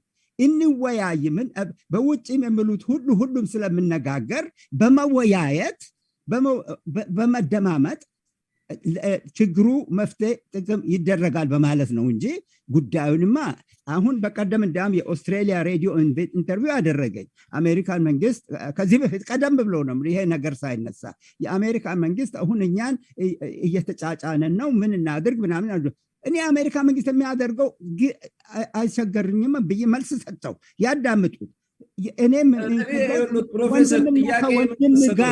ወንድምና ከወንድም ጋር ጥላቻ ያለው እሱም ብንፈታ እግዚአብሔር አምላካችን ወዳጆቻችን መጥተው በኋላ ያቅፉናል። ወዳጆች ያልፈልጉናል። እሱ ሁለተኛ ነው የሎት። አሁን ለምሳሌ እነዚህ የቀድሞ አምባሳደሮች በኢትዮጵያ ጉዳይ ላይ በቀጥታ ይሰጡ የነበረው አስተያየት ለምሳሌ አምባሳደር ቲም ክለርክ የብርሃነ ገብረ ክርስቶስን ንግግር ሲሰሙ የሚሰጡት አድናቆት በመካከል ያሉትን ነገሮች ወገንተኝነትና ድጋፍ እየሰጡ ነው። የኔ ጥያቄና እርሶን ለመወግት የምፈልገው ለምንድን ነው ኢትዮጵያውያን እነማን ተጠሩ እነማን ቀሩ ከመንግስት ውጭ? ለምንስ እነዚህ አምባሳደሮች መጡ? ለምሳሌ አሁን እንደዚህ አይነት ስብሰባ ላይ አፍሪካውያን ወንድሞቻችን የሉም። ይሄ ነገር አጀንዳ አለው ወይ? እነዚህ ሰዎች መጥተው በሙሉ በመቃወም ደረጃ ነው ያሉት። አሁን እንግዲህ እርሶም የሚያደንቁበትን መስመር የተጠሩትንም ሰዎች ስንመለከት ችግር አለው አጠራሩ። ያጠራሩ ችግር ደግሞ የሚፈጥረው ነገር ምንድነው? ኢትዮጵያውያን ያለ ወዳጆቻችን እርዳታ የገዛ ችግራችንን በገዛ አገራችን ጉዳይ ላይ መወሰን አንችልም የሚል አንድምታ አለው ይሄ ስብስብ። በእውነቱ እኔ እውነት ልንገርዎት፣ የኛ አጠራር ልክ ካልሆነ የሰራነው ልክ ካልሆነ በጣም እናዝናለን፣ ይቅርታ እንጠይቃለን። እርሶ የኢትዮጵያን ሕዝብና የኢትዮጵያን ሕዝብ ይቅርታ የመጠየቅ ሀሳብ የለዎትም? በኢትዮጵያ ሕዝብ ይቅርታ ጠይቃለሁ አጥፍቼ እንደሆነ። አላጠፋሁም ብለው ያስባሉ? አሁን ለምሳሌ ስህተት አልተፈጠረም ብለው ያስባሉ? እግዚአብሔር ይፍረደኝ፣ ሰው አይደለም። እኔ በበኩሌ ልቤ ክፍት ነው። እንወያይ፣ ችግራችን እንፍታ። ባልና ሚስት ሲጣሉ አይቻለሁ፣ ፈራጅ አይደለሁም። ግን ባልና ሚስት እኮ ሲጣላ የሚያስታርቀው ወዳጅ ዘመድ ነው፣ የቅርብ ዘመድ ቤተሰብ የሚያስታርቀው። አድርጌያለሁ። አምባሳደሮች አሁን ያውቁታል ከማንም በተሻለ ደረጃ አሜሪካ ኢትዮጵያ ላይ እያደረገች ያለው ጣልቃ ገብነት ብዙ ኢትዮጵያውያኖችን አስቆጥቶ በተለያየ የዓለም ከተሞች ታላቅ ሰላማዊ ሰልፍ እየተደረገ ነው። ኢትዮጵያ ውስጥም ሰልፍ ነበር፣ እንግሊዝ ኤምባሲ እና አሜሪካን ኤምባሲ ላይ። በዚህ ወቅት የእኛን ችግር ለማየት ለምንድነው የኢትዮጵያ ችግር ከኢትዮጵያ ውጭ ባሉ ጉዳዩ በማይመለከታቸው ሰዎች እንዲፈታና ስብሰባ እንዲደረግ የተፈለገው? ወይስ ምክረ ሀሳቡ ምንድን ነው? ጸረ ኢትዮጵያውያን አቋም አይደለም? ክርስቶስን ሲሰቅሉት የሚያደርጉትን አውቁትና ይቅር በላቸው። እኔም እንደዚሁ በበኩሌ ይቅርታ እጠይቃለሁ አጥፍቼ እንደሆን። ነገር ግን ስለኔም ክፉ የሚናገሩት ሳያውቁ የሚያውቁትን አያደርጉምና እግዚአብሔር ይቅር በላቸው ነው የምለው። አሁን እኔ ፕሮፌሰር በዚህ ውይይት ያደረጉትን ጸሎት ያለታ ለምሳሌ በዚህ ጦርነት ላይ ህይወታቸውን ስላሳለፉ ኢትዮጵያውያን የህሊና ጸሎትም አልተደረገም። በብዙ መቶ ሺዎች የሚቆጠሩ ዜጎቻችን ህይወታቸውን አጥተዋል። በተለይ እንዳልኩት ስለ ትግራይ ጄኖሳይድ ሲወራ የአማራ ጄኖሳይድ አልተነሳ። ወራሪ ኃይል ነው የመከላከያ ሰራዊቱ መሳቅ። አሁን የሚያነሳ ያምጡልና እኮ ደጋግሜ ለመንኮት ነገ እሱ እኮ እኔ ሳይሆኑት አሁን እኔ ይሄን ፕሮግራም ያዳምጡ እርሶን ኮንታክት አድርገው በራሳቸው መስመር ሊሄዱ ይችላሉ። የኔ ሚና ግን በተደረገው ባየሁት ቪዲዮና ፕሮግራም ከእርሶ ጋር ስጠይቅ እርሶ ባሉት ተነስተን በኢትዮጵያውያን ባህል ይቅር መባባል አለ። ንጹሃን ደማቸው ፈሷል። ዓለምን ጥለው መንነው ገዳም የገቡ ሰዎች ሂሳብ እናወራረዳለን በሚል ሲደፈሩ ብልታቸው ሲሰለብ ቅስም ለመስበር በሚደረግ ከኢኮኖሚ ውድቀቱ ባሻገር ማለት ነው። ይሄ ሲሰራ እነዚህ ህይወታቸውን በግፍ ላጡ ኢትዮጵያውያን እንኳን ጸሎት አልተደረገላቸውም፣ በህሊናም አልታሰቡም። እንዲያውም የበለጠ እንዴት አድርጎ የህወሓት መንግስት ይሄንን ነገር እንደሚሰራ መድረክ የተመቻቸለት ነገር ነው። ምናልባት ይሄ ቪዲዮ ያዩ ሰዎች ቀጥሎ ሌላውን ፕሮግራም ላያዩት ቢችሉ የሚፈጠር ችግር አለ። ለዚህ ነው ህዝቡ በጣም ተቆጥቷል። ኢትዮጵያውያን በሀገራቸው ጉዳይ ላይ ሴንሲቲቭ ናቸው። በብሔራዊ ክብራቸው፣ በብሔራዊ ስሜታቸው፣ ማንነታቸው እንደርሱ አይነት ጉምቱ ምሁር የእድሜ ባለጸጋ የኢትዮጵያን ባህል አሁን ካሉት ወጣት መሪዎችን ባሻገር የበለጠ ልምድ ያለውት ነው እና ይሄ አሁን የይቅርታ ባህላችንን ለምሳሌ ህዝቡ ተቆጥቷል። አሁን በእርሶም ላይ በፕሮግራሙ ተሳታፊዎች ላይ አጀንዳው መሬት ያለው አገር ቤት እውነቱ ስለሚታወቅ ነው። ድፍን ኢትዮጵያውያን ተነስተዋል። ለምሳሌ 4 ሀገር ወጋን ይላል እኮ ብርሃነ ገብረ ክርስቶስ። ለሱ ፕሮፓጋንዳ ነው። ጅራፍ እሱ ገርፎ እሱ ይጮህ የሚባል ነውና እንዲህ አይነት ነገሮች ህዝቡን በጣም አስቆጥቶታል ፕሮፌሰር። ለዚህ ነው ምናልባት ህዝቡን ይቅርታ መጠየቅ አያስፈልግም ወይ የኢትዮጵያ መንግስትንም ቢሆን ስህተት እንደተፈጠረ ብዬ ያነሳው። ክቡር ወንድሜ፣ ክቡር ወዳጄ የነበሩት ተወራሪ አመዴ ለማ ወሬ ቢበራ በአህያ አይጫንም ይሉኛል። ደጋግሜ ተናገርኩ። ምን ልበል አሁን? ደጋግሜ ተናገርኩ እኮ። እኛ መድረኩን ለሁሉም የምንከፍተው እንስማ። ቁስል አለኝ የምለው ሁሉ ይናገር። ከዛ በኋላ እኛ ራሳችን እንደ ሽምግልና አይ ይሄ ትክክል አይደለም የምንልበት ጊዜ እንደርሳለን። አሁን እኛ መጀመራችን እኮ ነው። ገና መጀመራችን ነው። 30 ዓመት የቆየ ድርጅት፣ አንድ ትውልድ የቆየ ድርጅት፣ በሰላም ላይ የሰራ ድርጅት እንደዚህ አይነት በጣም ፍጹም ወገንተኝነት ያደላበት አይነት ስህተት ባለማወቅ ይሰራል ብሎ ይገምታሉ? ኖ 30 ዓመት የቆየው ድርጅት አዲስ አበባ ነው ያለው።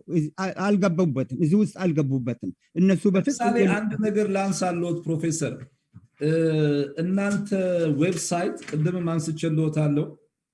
የዶሜን ኢንፎርሜሽኑ ልክ የተከፈተው ጦርነቱ የተጀመረለታ ኖቬምበር 3 ነው። ይሄ 2020 ነው። አጋጣሚ ነው ብለን መውሰድ እንችላለን? ውሸት ነው፣ ውሸት ነው። የዶሜን ኢንፎርሜሽኑ አለ፣ ይሄውና እርሶም ሊያዩት ይችላል። ውሸት ነው። ይሄ የኔ ኢንፎርሜሽን አይደለም። ይኸውልዎት፣ ይሄ አሁን የክላይንት የዶሜን ኢንፎርሜሽን ነው። ሬጅስትሪ እነዚህን ያው ቀኑ ይሄ ይላል። ልክ ጦርነቱ የሰሜን ህዝብን ሲመታ የተከፈተ ዌብሳይት። ይህንን ያወጣ ማን እንደሆነ አላቅም። እኛ የጀመርነው ልንገሮት፣ ለክቡር ጠቅላይ ሚኒስትር እንኳን የጻፍነው ደብዳቤ በኦገስት ወር ነው። ይሄ ድርጅት ተሰብስቦ በኦገስት ወር ነው የተጀመረው። ይሄ ነገር ወደ ሚያዝያ ቀደም ብሎ ነው። ምናልባት ለሬጅስትሬሽን የኛ ሰዎች አቅርበው የዌብሳይታችሁ ኢንፎርሜሽን ማንም ይሄንን ፕሮግራም የሚመለከት አድማጭ ተመልካች ወይንም የሚሰማ ጉግል አድርጎ ቢያገኝ የኔ መረጃ አይደለም። ይሄ መረጃ እንግዲህ እኔ በእውነቱ ይሄንን አጣራለሁ። ነገር ግን አሁን እርሶም ኮምፒውተሮት ላይ አሁን ቼክ ቢያደርጉት ያዩታል። ይሄን መረጃ ኖቬምበር 3 2020 የህወሓት ኃይል የሰሜን እዝን የመታበትና የጦርነቱ መጀመሪያ ያለት ነው ይሄ ዌብሳይት የተከፈተው። እኛ እኮ የምንቆረቆረው ለምን ጦርነት ይሆናል ብለን እንዲያውም ምናልባት በጣም ጥሩ ነው እንዲያውም እንደዚህ ያን ከሆነ ምክንያቱም ለምን ጦርነት ተነሳ እናቁም ብለን መሰብሰባችን ይሆናል። ምናልባት የህወሓትን ፕሮግራም በዚህ ደረጃ ላይ ጦርነቱን ለማስተዋወቅ ነው ብሎ ይሆናል። ይሄ እግዚአብሔር ይፍረድ፣ ጥፋት ነው። እንደዚህ ብሎ የሚያደርግ ሰው ክፋት አስቦ ነው። እኔ ልንገርዎት፣ ለክቡር ጠቅላይ ሚኒስትር የጻፍነው ኦገስት ላይ ተሰብስበን ኦገስት ላይ ነው። ከዛም በፊት ለሌሎቹ መጻፍ ነው። ለነሱም ጽፈናል፣ ለህወሓትም ጽፈናል።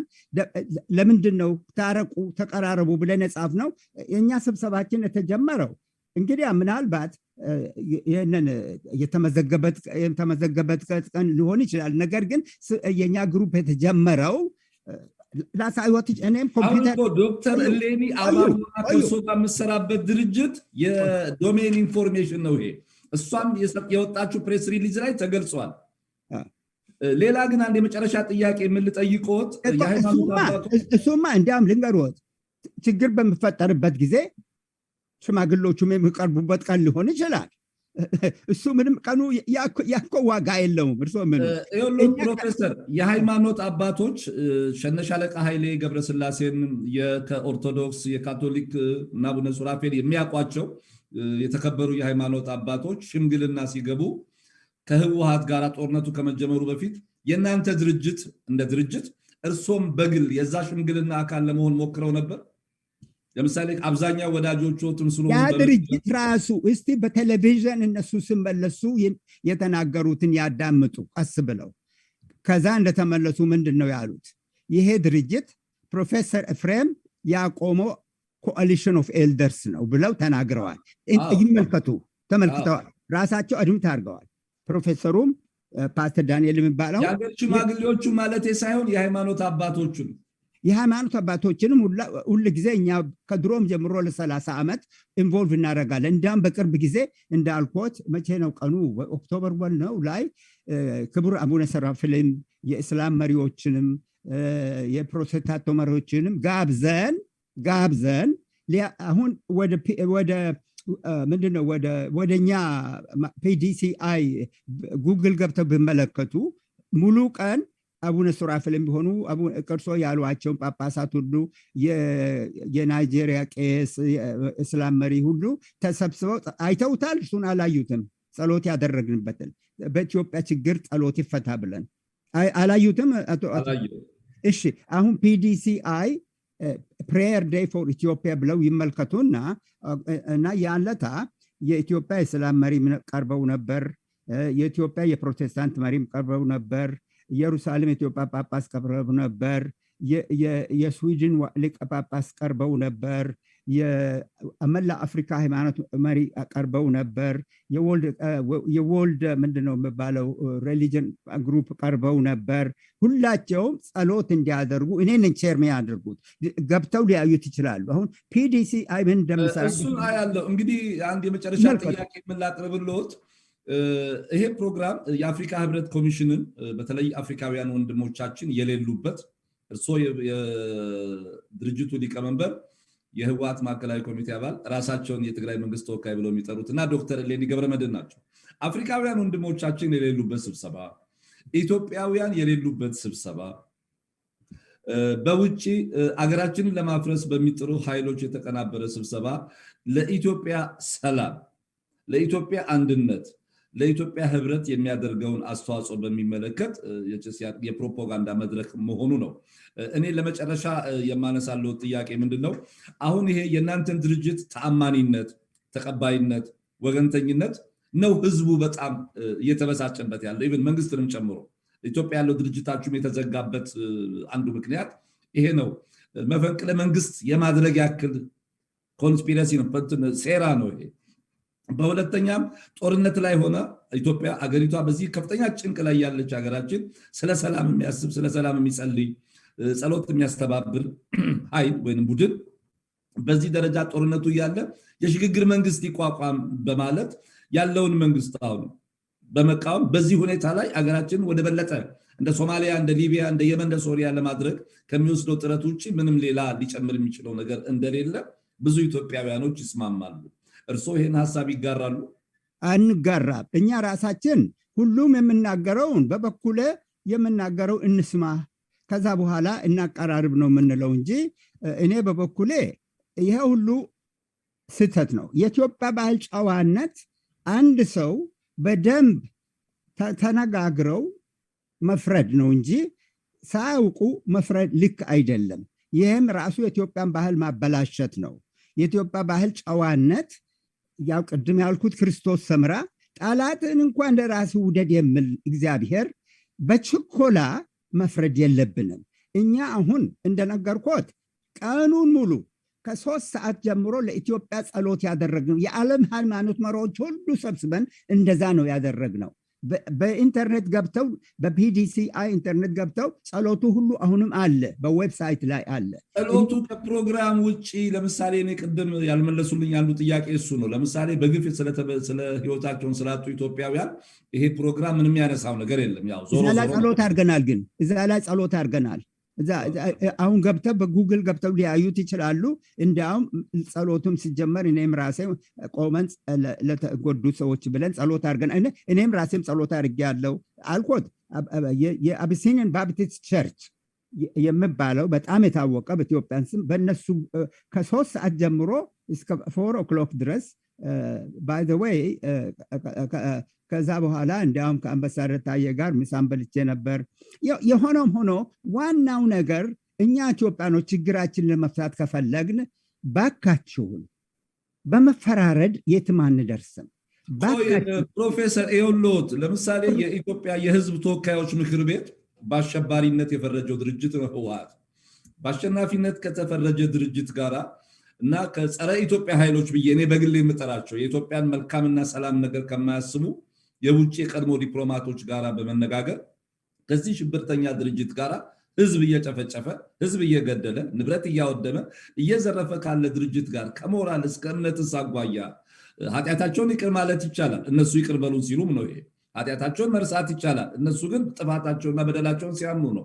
ይሄ ከሞራል ከእምነት እንደው ከህግስ ካስተሳሰብስ አኳያ ቅቡል ነው ብለው ያምናሉ ፕሮፌሰር?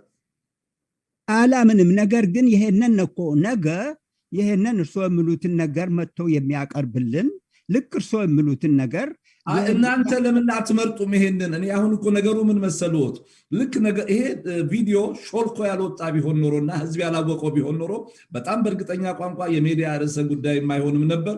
በቀጣይነትም ከእርሶ ጋር እንደዚህ መነጋገር አይቻልም ነበር ብዬ አምናለሁ።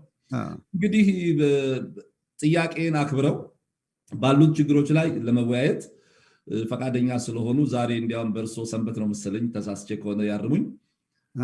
አሁን ወደ ጸሎት ቤት እየሄድኩ ነው። ወደ ጸሎት ቤት ያለ ውድ ጊዜዎትን ሰውተው ይሄንን ፕሮግራም ለናሁ ቴሌቪዥን አድማጭ ተመልካቾች ሀሳቦትን ለማካፈል ፈቃደኛ ስለሆኑ በአድማጭ ተመልካቾች በእኔም በኤልያስ አወቀ በአዘጋጅና አቅራቢ ስም አመሰግናለሁ። እንግዲህ የመጨረሻ ነገር ካሰቡ የኢትዮጵያ ሕዝብ ይቅርታ የሚጠይቁ ከሆነ መድረኩን ይጠቀሙበት እና ፕሮግራማችን እናጠቃል። እሺ፣ እኔ ልቤን የሚያውቀው አንድ ሰው ብቻ ነው። እኔ በዚህ ዓለም ላይ የምፈራው አንድ ሰው ብቻ ነው። ስሙ እግዚአብሔር ይባላል። እግዚአብሔር ልቤን ያውቃል። እግዚአብሔር የልቤን ንጽህናም ያውቃል። እኔ እዚህ ሀገር ኖሬ 60 ዓመት የኢትዮጵያን ባህል ለማዳበር ሙሉ ህይወቴን የሰዋሁ ሰው ነኝ። ተማሪ ኢትዮጵያኖች ተባብረው አገራቸውን እንዲረዱ የተማሪ ማህበር እንዲቆም ያደረኩ መጀመሪያ ኢትዮጵያዊ እኔ ነኝ። የኢትዮጵያ ህዝብ ድህነት የሚወጣው በትምህርት ነው ብዬ ናሽናል ሊትረሲ ካምፔን በኢትዮጵያ ጋዜጣ ሁሉ አለ፣ ይመልከቱ። ታሪኩን አውቃለሁ፣ የተጻፈም ነው መጨረሻም ብለውን እኮ ኖ ይህንን እኔ ለአገሬ ለሰላምም የሰራሁት እግዚአብሔር ልቤን ያውቃል። ነገር ግን በስህተት የሰራሁት ነገር ካለ የኢትዮጵያን ህዝብ ይቅርታ ጠይቃለሁ በእውነቱ። ምክንያቱም ብለው አያስቡም። እርሶ የሰራሁት ስራ ወገንተኝነት ነው፣ ሚዛን የጎደለው ነገር ስለሰራው ይሄን ታላቅ ህዝብ ይቅርታ ጠይቃለሁ እንደዚህ ብዬ አላሰብኩም። እኔ ሁሉም ቀርቦ ሲያዩት እርግጠኛ ነኝ የቅርብ ወዳጆቹ በዚህ ጉዳይ ላይ ተቆጥተው በፕሬስ ሪሊዝም እንዲያወጡ የተደረጉት ለእኔም በግል ሲነግሩኝ ጨነቀኝ፣ እንቅልፍ ነስቶኛል። የሚያደርጉትን አውቁምና ይቅር በላቸው ይላል ወንጌል። ክርስቶስ ሲሰቀል የሚያደርጉትን አውቁምና ይቅር በላቸው ይላል። እኛ ልባችን ሁሉም የፈለገውን ይናገሩ፣ እናዳምጣለን። ከዛ በኋላ መጨረሻ ነው ችግሩን የምንፈታው። ስለዚህ አሁንም ቢሆን ባኮን በኢትዮጵያ መንግስት ይቅርታ የምለምነው የአሁኑ ጥፋት ያለበት ይቅርታ እንጠይቃለን። ጥፋት ያለበትም በእኛ ልባችን ንጹህ ነው። ሁለተኛ ግን በንጹህ ልብ በየዋህነት በንጹህ ልብ የተሰራ ጥፋት ነው ብለው ነው የሚያምኑት። በንጹህ ልብ አብሶሉትሊ። ስለዚህ የኢትዮጵያን ህዝብ ነው ፈራጅ መጠየቅ የለቦትም። የሰው ችግሩ ሳያውቅ ይፈርዳል። እግዚአብሔር ግን ሁሉን ልብ ያውቃል። አሁን እኮ ምን መሰሉት ሳያውቁ መፍረድ ሳይሆን እኔ እኮ መጨረሻ የተናገርኩትን አላዳመጡም። ያለታ ምን አልኩኝ? ችግሩ አሁን 1% የሆነው የተማርነው እናውቃለን ብለን አገሩን የምንበጠብጥ 1% ነን። 99% አሁንም የኢትዮጵያ ህዝብ እኔ የምለው ይገባዋል። 99% ኢትዮጵያ ህዝብ ልጆቹን ማሳደግ ምግብ መብላት ጤንነት ምናምን እየጮኸ ነው። ህፃናት ሚሊዮኖች እርግጠኛ ይሆናሉ። ከ99% ውስጥ እኮ ወደ 40 ሚሊዮን የሚሆነው ህዝብ አንድ ክፍለ ሀገሩ ተይዞበት እየተሰለበ ቤተክርስቲያኑ እየተዘረፈ ነዋየ ቅድሳት እየወደሙ ቤተክርስቲያን እየተቃጠለ ያለው ህዝብ እኮ እርሶ የኔን ሐሳብ ይረዳል ከሚሉት ከ99% እኮ 40 ሚሊዮን ገደማው የአማራ ህዝብ ነው። ይሄ የሆነው በላይ የሚሆነው ህዝብ ነው። እንዳውም ይህን የሆነውን ነገር መጥቶ ጥሩ አድርጎ በእኛ እርሶ በግሎት አሁን የኢትዮጵያን ህዝብ ይህንን ፕሮግራም በማምጣት በፕሮፓጋንዳ ረገድ ለብርሃነ ገብረ ክርስቶስ እድል ሰጥቼ የሞቱት ኢትዮጵያዊ አማራ ወገኖች ኢትዮጵያውያን ወገኖች ቦታቸው የተያዘው ያላግባብ የተደፈሩ ሴቶች ንብረታቸው የወደመው ሊያሳዝኖት ከተገባ ህዝቡን ይቅርታ መጠየቅ በቀጥታ ስህተት ከሰራው የሚያሰኝ ነገር ነው እንዴ ፕሮፌሰር? በጣም ይሄም ስህተት ነው።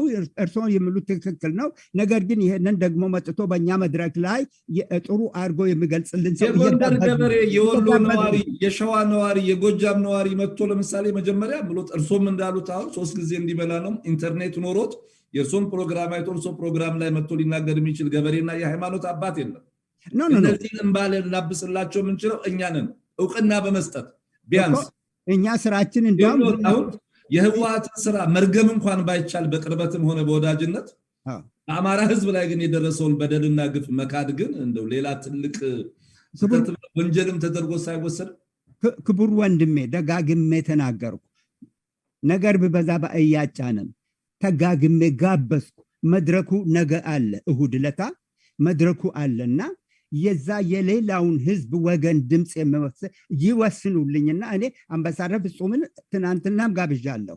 አሁን እኮ ምን መሰሎት የኔ ድርሻ አክቹዋሊ ይሄን ፕሮግራም ያዳመጡ ሰዎች ፕሮግራሙን ሊከታተሉ ይችላሉ። በእርግጥ ግን እንዲሁ እንደ አሰራር እንደ ጋዜጠኛ እርሶን እንግዳ ያርጌ ሳቀርብ ያው በህዝብ መካከል የሚንሸራሸሩ ሐሳቦች ህዝቡን ያስቆጣው ያስከፋውን ሐሳብ አንስቶ ምንድነው ነገሩ በሚል የተደረገ ውይይት ነው። እንግዲህ እግዚአብሔር ይስጥልኝ የጸሎት ሰዓቶትን አናጠብኮት አመሰግናለሁ። እንዲያውም እርሶ ቅድም ባሉት መንፈስ አሁን ንግግራችንን ለተጎዳው የኢትዮጵያ ህዝብ ጸሎት አድርገን እንጨርሳ። እሺ እግዚአብሔር ሀገራችንን ይባርክ፣ ለህዝባችን ሰላምን፣ አንድነትን፣ ፍቅርን ይስጥልን። አሜን። ይሄን እንባ አባሽ መድኃኔዓለም ነው፣ የታወቀ ነው። የኢትዮጵያ አምላክ ምንጊዜም ያሸንፋል የሚል እምነት አለኝ እኔ በግሌ። ኢትዮጵያ ሀገረ እግዚአብሔር ነች፣ ቅድስት ሀገር ነች። አምላኳን ታውቃለች፣ አምላኳም ኢትዮጵያን ያውቃታል የሚል ፍጹም እምነት ያለኝ። ለህዝብ እንባ አባሽ እግዚአብሔር ነው። እግዚአብሔርም ታሪክም ክፍያ አለው ለዚህ ለተደረገው ነገር። ዛሬ ኢትዮጵያ ላይ የተነሱ የውጭ ባዕዳንም ሆነ የሀገር ውስጥ ጠላቶቻችን ነገ በእግዚአብሔር የፍርድ አደባባይ በመድኃኔዓለም እንደሚመዘኑ የእጃቸውንም እንደሚያገኙ እርግጠኛ ነኝ። እግዚአብሔር ይስጥልኝ። ጸሎቱና ባረኮቱን እርሶ እያሉ የ86 ዓመት አዛውንት እኔ ወሰድኩ። ይቅርታ፣ ይህም ከባህላችን ውጭ ነው። እግዚአብሔር አምላካችን በኢትዮጵያ ህዝብ መካከል ፍቅርና ሰላም ያዝንብ። ኢትዮጵያ ህዝብ ጥላቻውን ትቶ ጦርነቱን ትቶ የሞቱንም እግዚአብሔር ቤተሰባቸውን ያጽናናቸው። ያጠፋነውን ሁሉም እግዚአብሔር ይቅር በለን። ዋናው ይቅር የሚል ሰማያዊ አባታችን እግዚአብሔር ነው እና እግዚአብሔር የኢትዮጵያን ህዝብ ይባርክ። ኢትዮጵያን ህዝብ ይቅር ተባብሎ ኢትዮጵያን ለብዙ ዘመናት የጠበቃት እግዚአብሔር አሁንም በመካከላችን ያለውን ለበደሉን ሁሉ ይቅር በለን ብለን ነው አቡነ ዘበሰማያት ሁሉም የሚደግመው። ለበደሉን ሁሉ ይቅር እንባባል እና የበደለውን ይቅር ተባብለን ወደፊት እንድንሄድ እግዚአብሔር ኢትዮጵያን አዲስ ቀን እንዲያመጣ ድህነት የሚጠፋበት፣ በሽታ የሚጠፋበት እና ጥላቻ የሚጠፋበት ጊዜ ያምጣልን። በመካከላችን ያለው አማራም፣ ትግሬም፣ ኦሮሞም፣ ጉራጌም፣ ሶማሌም እግዚአብሔር ይባርካቸው። እግዚአብሔር በመካከላቸው ያለውን ጥላቻ በትልቅ ጎርፍ አውጥቶ እንደገና ተቃቅፈው በወንድምነት በወዳጅነት የሚኖሩበት ዘመን ይምጣ። እግዚአብሔር መንግስቱንም ደግሞ መንገድ ያሳያቸው። እግዚአብሔር መንግስቱም ደግሞ ኢትዮጵያን ህዝብ በፍቅር በክብር እንዲመራ ሰላም ለማውረድ እንዲሰሩ እግዚአብሔር እንዲረዳቸው ጸሎታችን ነው። ለመንግስቱም ራሱ ጭምር ለመንግስቱም ለህዝቡም እግዚአብሔር ይርዳን። አሜን። ናሁ ቴሌቪዥን አድማጭ ተመልካቾች ከፕሮፌሰር ኤፍሬም ይስሐቅ ጋር በወቅቱ ጉዳይ ላይ የኢትዮጵያ መንግስትን በሚመለከት ከውጭ አምባሳደርና ከህወሓት የማዕከላዊ ኮሚቴ አባል ጋራ የተደረገውን ውይይት በሚመለከት ህዝቡን ያስቆጣና የኢትዮጵያን ፍላጎትና ጥቅም ያላስከበረ ውይይት በመሆኑ ናሁ ቴሌቪዥን ይህንን ፕሮግራም እድል በመስጠት ለኢትዮጵያውያን የመጀመሪያ ሁሉንም ነገር ከምንጩ ፍሮም ዘ ሆርስስ ማውዝ እንደሚባል ከሳቸው ጋር ይሄን ቃለ ምልልስ አድርገናል። በዚህ ቃለ ምልልስ እንግዲህ ስለ ሁኔታው የበለጠ ልትረዱ የምትችሉበት ነገር እንደተፈጠረ በማመን ለነበረን ቆይታ ምስጋናዬ ታላቅ ነው። እስከ ሳምንት እንግዲህ በቸርን ሰንብት። እግዚአብሔር ሰላም ያገናኝ።